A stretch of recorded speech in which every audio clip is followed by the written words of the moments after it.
Hey, what's up? It's Pat here. This morning on my live show, The Income Stream, somebody asked me a question. What are the top 5 things that an entrepreneur or content creator might struggle with?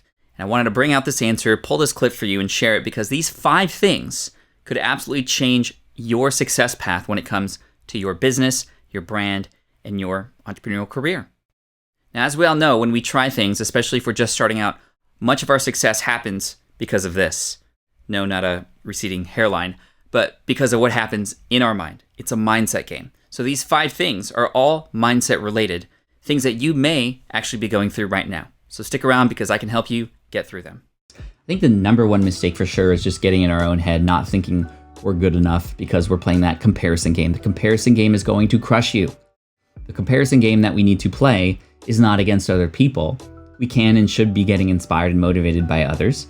But the comparison game that we should be playing is comparing yourself to yourself last week, to yourself last month, to yourself last year. Because when you can compare, you can then understand, are you growing?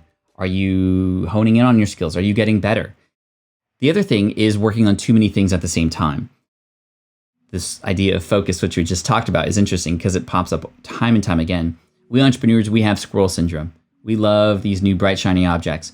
And unfortunately, most of the time, that takes us away from the things that we've already said yes to. And the truth is, when you say yes to something, you're also saying no to something else.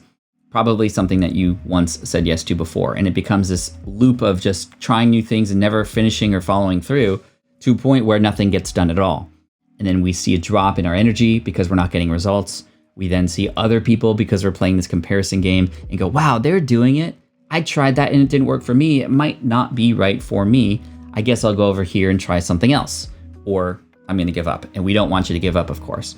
Speaking of giving up, a third mistake that a lot of people make is giving up or not being patient enough. A lot of times people leave or try something new or give up right before that inflection point. The point at which growth is about to happen is the point at which they just give up. And there's this thing called the dip, which Seth Godin has talked about and has written a book about, this idea that there might be a lot of energy that you might have for something up front. And then there's a dip because it starts to get hard. You're not seeing those results right away. But then that's the dip. The dip, you can come back out of that if you choose to. When it comes to results in your business, maybe at the start you have this beautiful launch. And then boom, mid-launch, there's a dip. And then bam, at the end, you come out of it even stronger because most people are buying at the end of these launches. So those are some of the biggest mistakes that I see entrepreneurs make for sure. Number 4, trying to do everything on their own. Not only trying to do everything, but trying to do everything on their own. Yes, especially in the beginning, you might be bootstrapping. You might have to wear all the hats. And if that's the case, then that's great. You're learning a lot about all the different pieces, and that's what I did too back in 2008. But there comes a point where you have to make a decision to either stop doing some things, letting go of them so that you can focus on the things that are working for you, or hiring out or getting help from others. And there's a sense of pride that comes with entrepreneurship, which is great. But unfortunately, that holds us back sometimes because we go, I don't want others to do these things because only I can do them this way. Or, well, then I'm weak if I offer this help to somebody else, or if I want somebody else to do something. That's a sign of weakness. No, in fact, it's a sign of strength when you understand what your weaknesses are and you hand those things off to other people too. And number 5 is not just not getting help, but also trying to not do this with anybody else around them, meaning they're not networking. They're trying to hide behind their keyboard when in fact building relationships is the key to growth in all different kinds of ways. And I used to be somebody who was like, you know what? I'm going to be just solo behind my keyboard. I don't want to go to any events. The whole reason of getting online is so that I can be comfortable in my home and never really speak to anybody, but I can just blog all day and make connections that way.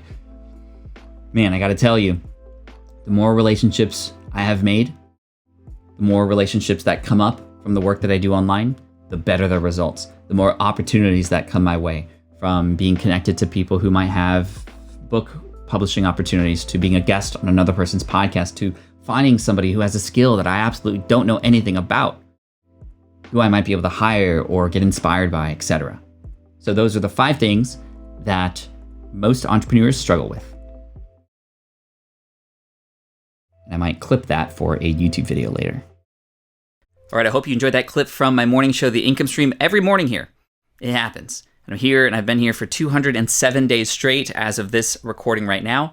And I'm looking forward to serving you even more, both in short form videos to help you answer certain questions and help you through the struggles that you might be having as an entrepreneur, and our hour-long shows every morning where you can get direct access to me and the amazing Corn team or community here too. So make sure you hit that subscribe button if you haven't already. Hit that bell notification icon so you get notified when new videos come your way. And hopefully you'll come back because I'm here to serve you, because as we all know, we need to do this together, like I said. Thanks so much. I appreciate you, and take care. Click on this video right here if you have a chance. This is the next one that YouTube is wanting you to check out right now for a very specific reason. So here it is. Thanks so much. Peace out.